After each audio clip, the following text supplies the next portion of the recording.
Sarhoşum sənin məhəbbətindən, sevgiyə, hisslərə diqqətindən. Məni hər anı bəladan, dərddən qoruyan güclü məhəbbətindən.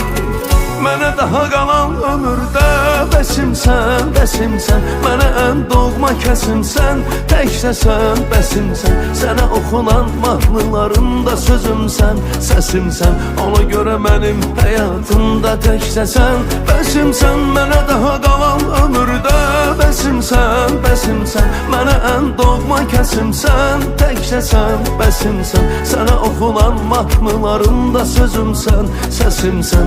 Ona görə mənim həyatımda təkcəsən, bəsimsən.